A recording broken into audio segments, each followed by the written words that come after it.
The morning sunlight cut through the tall windows of First National Bank, illuminating every speck of dust, every fingerprint on the polished marble counters.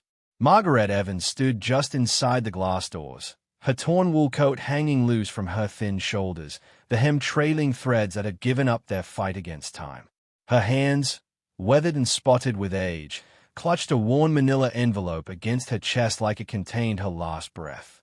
She smelled of the streets, not aggressively, but unmistakably. That particular mixture of old fabric, cold concrete, and the absence of hot water that made the well-dressed customers in line subtly shift away, creating an invisible circle around her. David Chen, the branch manager, looked up from his desk in the glass-walled office overlooking the lobby. His smile appeared instantly, professionally manufactured, the kind practiced in corporate training seminars. He straightened his tie, silk, expensive, and walked toward her with measured steps, his shoes clicking against the marble like a countdown.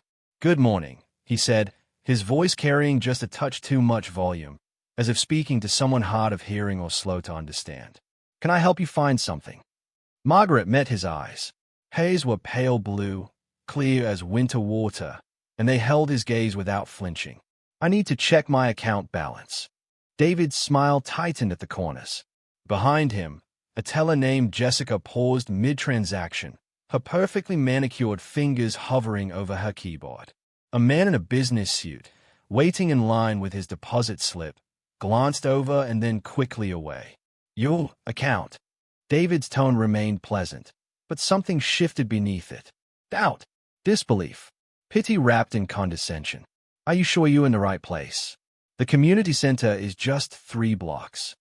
"I have an account here," Margaret said quietly. "I'd like to check the balance, please."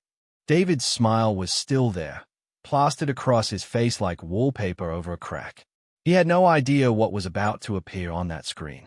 None of them did. And that smile, that empty, patronizing smile, wouldn't last much longer. Of course," David said, gesturing toward the counter with the exaggerated patience one might show a confused child. "We can certainly check that for you. Do you have your account number? Or perhaps some identification?" Margaret reached into her coat pocket. The motion made several nearby customers take a precautionary step back, and withdrew a Massachusetts driver's license, corners worn soft, the plastic scratched but still valid. She placed it on the counter with the careful precision of someone who had learned not to make sudden movements. David picked it up, holding it between 2 fingers, studying it with theatrical concentration. "Margaret Evans. Okay, and you're certain you have an account with us? Sometimes people confuse bank branches, or perhaps you're thinking of a different institution. There's a credit union near the shelter that." "First National Bank," Margaret said. Her voice never rose, never hardened. "Account opened in 1983. "I'm sure." 1983, David repeated, his smile now showing teeth. He turned to Jessica at the nearest teller window. "Jessica, could you help this? Could you help Ms. Evans here? She believes she has an account from 1983. The way he said "believes" made it clear what he actually meant. Imagines, thinks, confuses reality with something else. Jessica approached with the same careful smile, speaking slowly, enunciating each word as if Margaret might not understand English. "Now, what was your name again, honey?" "Margaret Evans." "And do you remember your account number?" "I need you to look it up. That's why I'm here." Right. Jessica typed with deliberate slowness, letting each keystroke punctuate her skepticism. Other customers were openly watching now. An elderly couple whispered to each other. A young mother pulled her child closer. Margaret could feel the weight of their stares, their assumptions, their silent agreement with David's unspoken assessment. She had expected this. Years on the street taught you what people saw when they looked at you, or rather, what they refused to see. "This might take a few minutes," David said, already glancing at his watch. "We have a lot of old accounts in the system, and with a name as common as Evans, well, why don't you have a seat over there?" He pointed to a bench near the entrance, as far from the transaction area as possible. "We'll call you when we find something." "If we find something." Margaret didn't move toward the bench. She stood at the counter, envelope still pressed against her chest, and waited. The silence stretched like taffy, pulling thin and uncomfortable. David's smile flickered. "Ms. Evans, it would really be better if you—" "I'll wait here," Margaret said. The other customers had gone back to their transactions, but their awareness remained sharp, peripheral. They pretended not to watch while watching everything. David exchanged a look with Jessica, a look that said, "What can you do with people like this?" and turned back to his office. "Let me know when you find it," he called over his shoulder. Dismissive now, the pretense of patience already exhausted. "I'm sure Ms. Evans has all day." The 15 minutes that followed moved like cold honey. Jessica clicked through screens with increasing frustration, her helpful smile gradually fading into a flat line of annoyance. Another teller, Marcus, leaned over to help, both of them now huddled around the monitor, whispering.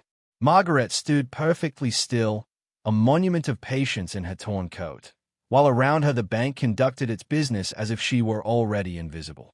Margaret's hands had been beautiful once.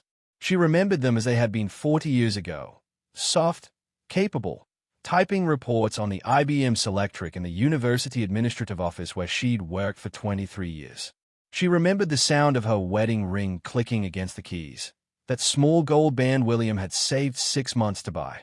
William, gone 12 years now. The cancer took him slowly, then the medical bills took everything else even slower. Their savings, the house, her dignity, in careful increments, until she'd stood in an empty apartment with an eviction notice and realized she had become a statistic. But she had never been poor. Not really. Not in the way David Chen, with his expensive tie and his cheap smile, assumed. Inside her envelope was a letter. She didn't need to open it to remember what it said. She'd read it so many times the paper had worn thin at the creases. The letter from Whitmore and Associates, the law firm that had finally settled the lawsuit against the pharmaceutical company that had employed William for 37 years. The company whose faulty ventilation system had poisoned him and 16 other workers. The company that had spent a decade fighting the case, outlasting most of the plaintiffs, assuming that time and poverty would make the problem disappear. They had assumed wrong. The settlement had been deposited here, in the account Margaret had maintained with religious discipline since 1983, even when she had nothing to deposit. Even when the monthly statements came to the post office box she'd kept as her last fixed address in the world. Even when the minimum balance fees nibbled away at what little remained. She had kept it because William had opened it with her. Because it was the one thing that still had both their names on it. Because some part of her had always known, had to believe, that justice moved slowly but it moved. The ring on her finger, worn down to a thin band of scratched gold, caught the light. She twisted it absently, the gesture so familiar it was unconscious. Around her, the bank hummed with the sound of money moving, changing hands, accumulating in some accounts while draining from others. The great invisible machine of commerce that decided who stood at marble counters and who slept on marble steps. She had been someone before all this. Before the streets, before the shelters, before she became the kind of person David Chen saw and immediately categorized, filed away in the drawer marked "no consequence." She was still someone now. She just needed him to see it. "Found it," Marcus said, his voice quiet but carrying in the suddenly attentive space. Jessica leaned in closer to the screen. Her expression changed. Confusion first, then something sharper. She clicked her mouse several times, rapidly, as if the numbers might rearrange themselves into something that made more sense. "What is it?" David called from his office, not looking up from his computer. Jessica didn't answer. She was staring at the monitor like it had just shown her a magic trick she couldn't figure out. Marcus had stepped back slightly, his professional composure cracking into undisguised surprise. "Jessica." David's voice had an edge now. He stood up, walking toward the counter with that quick, irritated stride of someone whose time was being wasted. "What's the—" He stopped mid-sentence. His eyes found the screen, scanned the information, then locked onto the number in the balance column. The smile died on his face like a candle blown out. $2,847,392.67. The number sat there, black against white, unambiguous and impossible to misread. Beneath it, the account history showed regular statements going back decades, a deposit record from 1983, and then, 3 months ago, a single transfer from Whitmore and Associates escrow account. $2.8 million. David's mouth opened, closed, opened again. That can't be. He leaned forward, squinting at the screen like proximity might reveal some error in the data. Pull up the account details. All of them. Jessica's fingers moved across the keyboard with sudden urgency, no longer slow and condescending. The account details unfurled on the screen. Margaret and Evans, account holders since November 14, 1983. Joint account, secondary holder William Robert Evans, deceased. No overdrafts, no bounced checks, no fraud flags. A history of perfect, if minimal, activity. And now, $2,847,392.67. The entire lobby had gone quiet without anyone quite noticing. Conversations had paused mid-sentence. The clicking of keyboards had stopped. Even the soft jazz playing through the ceiling speakers seemed to have faded into background silence. Margaret watched David's face cycle through emotions like slides in a projector. Shock, disbelief, confusion. Then, and this was the moment that mattered, calculation. She could see the gears turning behind his eyes, the rapid recalibration of his assessment, the social mathematics that decided who deserved respect and who didn't. "Ms. Evans," he said, and his voice was entirely different now, smooth as butter, warm as sunlight. "I apologize for the wait. It seems there was some confusion with our system. This is quite a substantial account. How can I help you today?" Margaret didn't smile. "I wanted to check my balance." Yes, of course." David was already moving, gesturing toward his office. "Please, would you like to step into my office where we can speak more privately? I can have Jessica bring you some coffee, tea, whatever you'd like. We should definitely discuss your account options. With a balance like this, you qualify for our Platinum Services, dedicated account management, investment advisory." "I just needed to check the balance," Margaret repeated. David's smile was back, but it was different now. Desperate, ingratiating, the smile of someone who had just realized their mistake and was frantically trying to undo it. Around them, the other customers were no longer pretending not to stare. They watched with naked curiosity, with that peculiar human hunger to witness the powerful stumble. Margaret reached out and took her driver's license from where it still lay on the counter. She slipped it back into her pocket with the same careful precision as before. "The money," she said quietly, "came from a lawsuit settlement. My husband worked for 37 years at a company that poisoned him. It took 12 years to get justice. He didn't live to see it." David nodded rapidly, his expression morphing into practiced sympathy. "I'm so sorry for your loss, Ms. Evans. Truly. And I want you to know that here at First National, we take care of our valued clients. We have bereavement specialists who can help you navigate." "I don't need navigation," Margaret said. "I needed to check my balance. I've done that now." She turned to leave. "Wait." David's voice was sharp with panic. "Ms. Evans, please. We should really discuss your account security. Make sure everything is properly managed. With that kind of money, you need protection, advisory services." Margaret looked back at him. Those pale blue eyes held something new now. Not anger, but a quiet, devastating clarity. "Where was this consign?" she asked. 15 minutes ago." The question hung in the air like smoke. David's mouth worked soundlessly for a moment, searching for words that wouldn't come. Behind him, Jessica had the decency to look at her feet. We treat all our customers with respect," David managed. "Do you?" Margaret's voice remained soft, but it carried to every corner of the lobby. "Because 15 minutes ago, you directed me to a bench. You suggested I was confused, possibly lost. You spoke to me like I was a child who had wandered into the wrong building. Ms. Evans, I apologize if you felt." "I felt exactly what you intended me to feel," Margaret interrupted, her voice still maddeningly calm. Dismissed. Inconvenient. Less than. And now. She gestured to the computer screen, to the number that had changed everything. Now I'm Ms. Evans instead of Honey. Now you want to give me coffee in a private office. Now my time matters. A woman in the teller line, the young mother who had pulled her child closer earlier, had tears in her eyes. She looked away quickly when Margaret's gaze swept past her. The number on that screen doesn't make me a person, Margaret said. I was a person when I walked through that door. I was a person when you treated me like a problem to be managed. The only thing that's changed is your awareness of my worth, and your definition of worth is the problem. David's professional smile had completely dissolved. He stood there in his expensive suit, his silk tie, his polished shoes, stripped of the armor that usually protected him from moments like this. You're absolutely right, he said finally.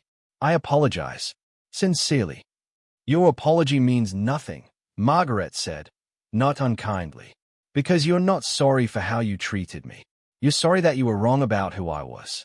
There's a difference. She turned to address the lobby at large, her voice strengthening. How many people do you think walk through these doors every day and get treated the way I was treated? How many of them don't have a number on a screen to force you to see them differently? No one answered. The silence was profound, uncomfortable, the kind that made people want to disappear into themselves. Dignity, Margaret said, shouldn't have a price tag. Respect shouldn't require a balance. You shouldn't need to be profitable to be seen. She pulled her torn coat tighter around herself and walked toward the door. Her worn shoes made no sound on the marble floor. She moved like a ghost, there and not there, visible only to those willing to see. David found his voice again as she reached the exit. Ms. Evans, please. At least let us, make this right. We have services that could really help you. Financial advisors, housing assistance coordinators, we could. Margaret paused with her hand on the glass door. Mr. Chen, she said without turning around. When I came in here this morning, I didn't need your help. I needed basic human courtesy. The first thing is far easier to provide than the second, yet you couldn't manage it. What makes you think I'd trust you with anything more? The door swung shut behind her with a soft pneumatic hiss, leaving behind a lobby full of people who suddenly couldn't meet each other's eyes. David Chen sat in the regional manager's office 2 days later, watching his career calculations collapse like a house of cards.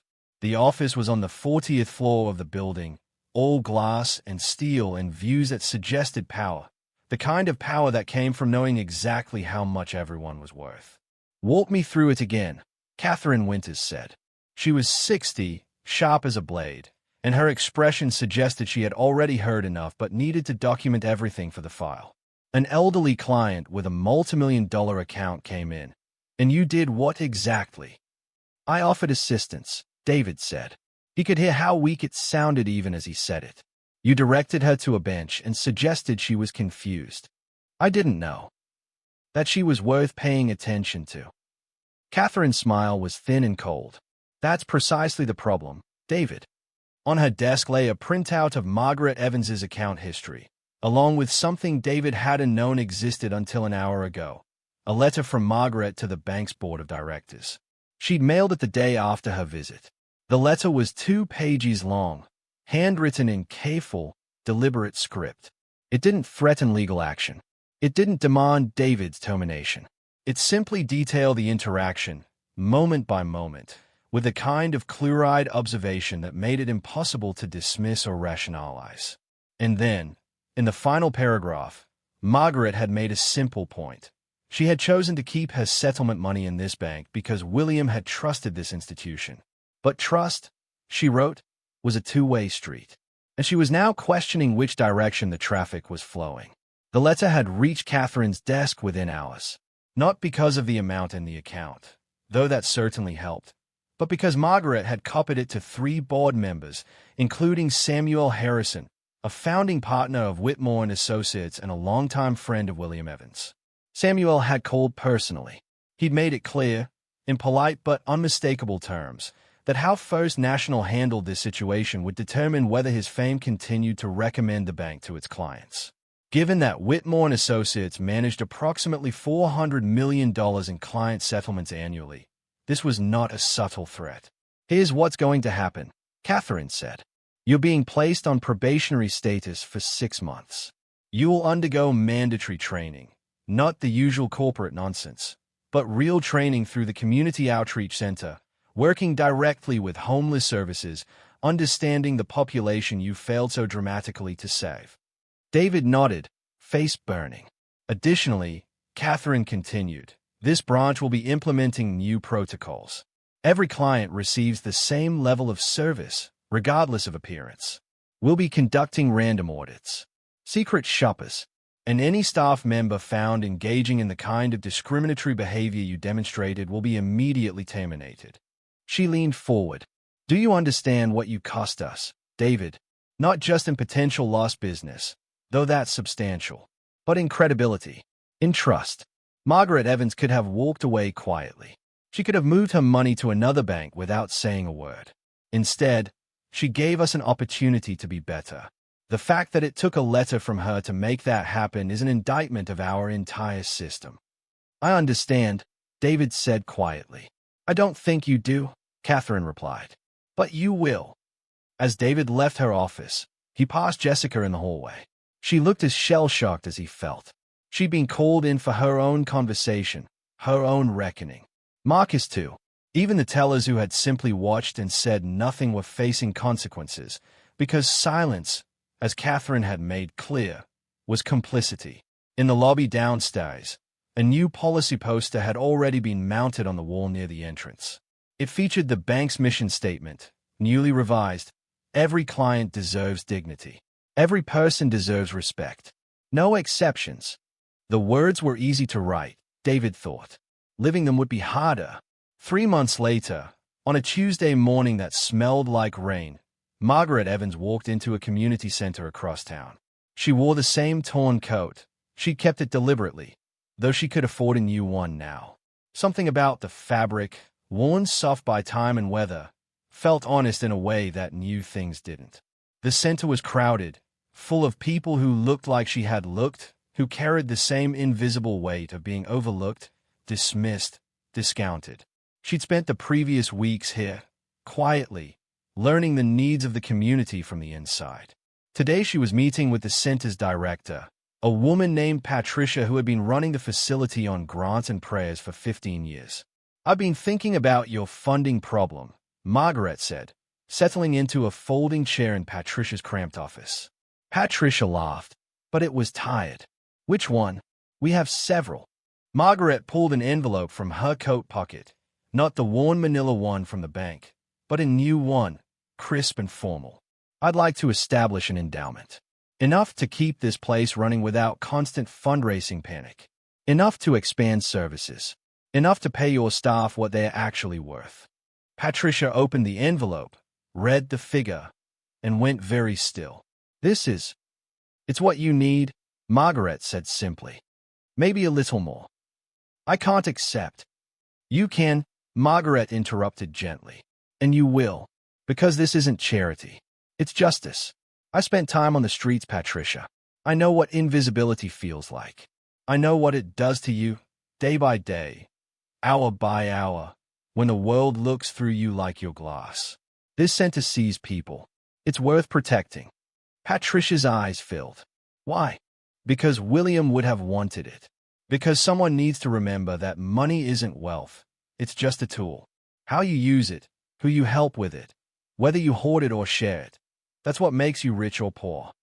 Over the following weeks, Margaret made similar visits across the city. She funded a legal aid clinic for tenants fighting eviction. She established a scholarship for children of service workers. She paid off medical debts for 7 families she'd never met, whose situations reminded her of her own years in the crushing grip of healthcare bills. She kept enough for herself. She wasn't performing poverty, but the amount she kept was modest. Enough for a small apartment. Enough for security. Enough to know she wouldn't end up back on the street. But she kept the coat. People asked her about it sometimes, now that she was becoming known in advocacy circles. "Ms. Evans," they'd say, "wouldn't you be more comfortable in something new?" And she'd smile, a real smile, not like David Chen's manufactured pleasantry, and say, This coat reminds me of something important. It reminds me that how I look doesn't define who I am. It reminds me that the people who matter see beyond fabric and appearances. And it reminds me that the most dangerous poverty isn't in your bank account. It's in your imagination, when you can't imagine that someone different from you is just as human as you are. On a Saturday morning, 6 months after her visit to First National Bank, Margaret received a letter. It was from David Chen. The envelope was handwritten, personal, nothing corporate about it. Inside, he'd written, "Ms. Evans, I wanted you to know that I completed my training with the Community Outreach Center. I spent 3 months volunteering at shelters, learning names, hearing stories, understanding lies I'd been taught to overlook. I can't undo what I did, but I'm trying to become someone who wouldn't do it again. Thank you for not simply walking away. Thank you for giving us the chance to be better. I hope someday I can prove that your faith wasn't misplaced." Margaret read the letter twice, then filed it away. Words were easy. Change was hard. Time would tell which one David Chen was capable of. But she had faith, not in him specifically, but in the human capacity to learn, to grow, to become more than what fear and prejudice had taught them to be. She looked out the window of her small apartment at the city below, at the invisible lines that separated those who were seen from those who weren't. Lines drawn by money, by appearance, by 1,000 unexamined assumptions. Lines that could be erased, one person, one moment, one act of radical kindness at a time. The work was endless. Justice moved slowly, but it moved. And that, Margaret thought, slipping on her torn coat to head out for the day, was a kind of wealth that no bank balance could measure. Eldel.